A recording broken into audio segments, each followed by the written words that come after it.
객관적이라는 게 가능할까라는 약간 전 개인적으로 회의를 좀 가지고 있는 편인데, 그래서 가장 저는 주관적인 게 가장 어떻게 보면 오히려 객관적일 수도 있다.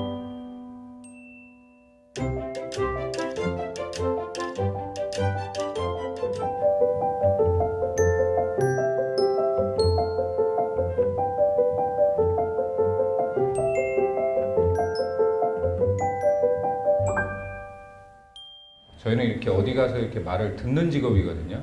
그러니까 어쩔 때는 뭐 사람 얘기도 듣지만, 그래서 뭐 대통령도 인터뷰도 하고, 뭐 어쩔 때는 노숙자와 이렇게 소주 뭐 이렇게 기울이면서 얘기도 하고, 뭐 이러는데, 그러다가 또 어쩔 땐 또 동물 이야기도 듣는 거고요. 그러면서 또 생태, 환경, 뭐 어떤 마을의 이야기도 듣고, 그래서 주로 이렇게 말을 듣는 직업인데, 이렇게 말을 하라 그러니까 어떤 얘기를 좀 해야 될까, 그래서 좀 한번 먼저 여쭤봤었어요. 그랬더니 주로 이렇게 좀 직장인 분들이 많이 계시다고. 그래서 판교 쪽에 요즘 무슨 뭐 그 IT 쪽 이런 게 좀 많이 있으니까, 그래서 그런 분들한테 어떤 얘기를 할까 그러면 항상 그 제가 좀 고민하다가 나오는 건 항상 결국은 그러니까 제 얘기, 그러니까 제가 무슨 고민을 하고 있으며 그냥 우리는 어떤 걸 가장 많이 고민한다 하고 이런 걸 가장 많이 신경 쓰면서 산다, 이런 얘기를 하는 게 가장 제가 좀 할 수 있는 얘기 같더라고요. 그런 부분이 여러분들한테는 어떤 지점에서는 뭐 전혀 상관없는 얘기일 수도 있고, 또 어떤 부분에서는 조금 공감이 가는 부분일 수도 있고 그러실 텐데, 이 저희 그 PD 제가 처음에 딱 들어갔을 때 저는 한 선배와 술을 먹다가 가장 충격적인 얘기가 뭐였냐면, 그 선배가 하는 얘기 중에 내가 프로그램을 잘 만들 수 있다면 그 메피스토텔레스에게 영혼을 판 파우스트 같이 자기는 영혼을 팔 수도 있다 라는 말이 저는 너무 충격적이었어요. 그 정도로 이 프로그램에 대한 약간 생각들이 어떻게 보면 약간 정신병 증세까지 의심할 정도로 이게 좀 심한 사람들 집단이 PD였어요. 그래서 이제 그걸 저도 보고 자랐고, 그래서 이거 만들 때 그 맨 뒤에 그 텔럽 나갈 때 그 자기 이름, 그 크레딧에 자기 이름 나가는 그것 때문에 하여튼 그 만드는 거지, 누가 뭐 월급을 주고 뭐 그다음에 뭐 부장에게 잘 보이고 사장에게 잘 보이고 뭐 이런 것 때문에 프로그램을 이렇게 만드는 집단은 아니거든요. 저희가 그냥 그 자기 이름과 그다음에 그 프로그램으로 누군가와 이렇게 말 걸기를 할 수 있다라는 부분. 그다음에 저희가 그래서 가장 고민하는 건 그 크레딧에 자기 이름이 올라가니까, 그래서 이게 김현철이 만들든 아니면 그 옆에 누가 만들든, 또 뭐 여기 뭐 여러분이 계시겠지만 제가 똑같은 과제를 냈다고 해서 다 똑같은 답이 나오진 않잖아요. 그러니까 김현철이 만들어야 되는 이유가 프로그램에 나타나야 된다. 그 방송이나 이런 데 보면 항상 이렇게 객관성을 상당히 많이들 얘기하거든요. 주관적이다, 객관적이다. 근데 전 모르겠어요. 객관적인 게 뭔지는. 그러니까 주관적인 게 뭔지는 제가 알겠어요. 제 느낌에 충실하게 내가 본 그대로를 전달하는 건데, 객관적이라는 게 가능할까라는 약간 전 개인적으로 회의를 좀 가지고 있는 편인데, 그래서 가장 저는 주관적인 게 가장 어떻게 보면 오히려 객관적일 수도 있다. 그러니까 주로 이렇게 창작 쪽에 계시는 분들은 다 그러시겠죠? 대부분 다. 그러니까 같은 일기를 하루 써도, 같은 그림을 하나 그려도, 그러니까 뭐 해바라기를 보고 같은 정물을 그려도 누구는 고우의 그 해바라기 같이 볼 수도 있는 거고, 그 사람 눈에는 별이 빛나는 밤에가 그렇게 보일 수도 있는 거고, 또 다른 화가한테는 또 다르게 보이겠죠.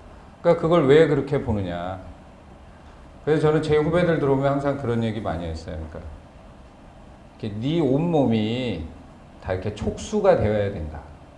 더듬이 같이. 그래서 아주 작은 거, 뭐 하나 해도 네가 그거를 캐치하고 반응을 할 줄 알아야 된다. 저희도 그 창의적인 거에 대해서는 상당히 이렇게 노이로제가 있는 직업이거든요. 그러니까 항상 하는 얘기가 야 이거 나온 얘기 아니냐 아니면 야 이거 누가 한 방법 아니냐 여러 가지 것들 때문에 그만두기도 하고 거기서 또 아이디어를 얻어서 다른 것도 하기도 하는데 이 창의라는 게 글쎄 제가 보면은 이게 하루아침에 이렇게 되는 건 아닌 것 같아요. 저도 이렇게 창의적이진 않지만 이게 보면 그러니까 제 몸에 이렇게 쭉 쌓여 있었던 것들에 의해서 그게 나오는 거지. 그리고 그런 것도 제 생각에는 그래요. 그러니까 약간 고민인 것 같아요. 고민. 그러니까 요즘은 정말 이렇게 보면서 듣는 정보는 엄청 많잖아요. 보고 듣고 뭐 유튜브 뭐 인터넷 뭐 페이북 모든 정보는 정말 많은데 막상 이걸 그냥 이렇게 계속 받아들이기만 하는 거하고 가만히 그냥 이렇게 멍 때리고 집에 누워서도 잠자기 전에 한 10분 가만히 그냥 막 생각하는 거 어떻게 보면 멍 때리는 거 근데 그걸 약간 꾸준히 할 때 그러니까 고민하고 그 고민이 약간 성실한 고민이었을 때 그런 부분이 언젠가는 이렇게 좀 나오는 게 창의가 아닌가. 창의력이고 그런 게 아닌가. 그리고 또 하나는 아까 말씀드린 것처럼 약간 평상시에 자기가 쭉 몸에 쌓여져 있던 거. 그런 거에 의해서 뭔가를 자기가 거기서 느껴야 되고 그걸 어떤 식으로 얘기할지 어떤 식으로 봐서 누군가에게 전달할지 이런 지점이기 때문에 그래서 저는 약간 그 대학생들 만나면 하여튼 무조건 6개월마다 뭐 하나씩에 좀 미쳐보란 말을 그래서 계속 하고 다녔었거든요. 그러니까 그게 계속 만나고 듣고 자기가 어딘가에 다른 상황에 가보고 다양한 경험을 한 사람들도 좀 만나고 그래야 이게 좀 이 몸에 그게 차곡차곡 쌓여 있을 텐데 라는 부분에서 그런 얘기를 하고 이 다큐라는 거 아까 제가 제목으로 뽑은 것도 그런데 다큐가 요즘은요 어느 누구나 할 수 있는 그러니까 누군가 자기가 옆집에 사는 누구 여자분을 짝사랑한다 그러면 그분 이렇게 자기가 보는 그 장면만 1년, 2년을 찍는다 그러면 저는 그건 정말 훌륭한 다큐 같아요. 그러면서 자기가 그걸 보면서 매일매일 인터뷰를 자기 인터뷰를 한다든지 그 다음에 아니면 자기 집 위에 옥상에 올라가서 어떤 지역을 365일 똑같이 매일 10시에 찍었다. 그걸 3년을 했다, 5년을 했다. 아니면 우리 엄마를 매일 전화를 하면서 인터뷰를 했다. 그거를 3년만 자기가 기록으로 쌓여서 갖고 있다.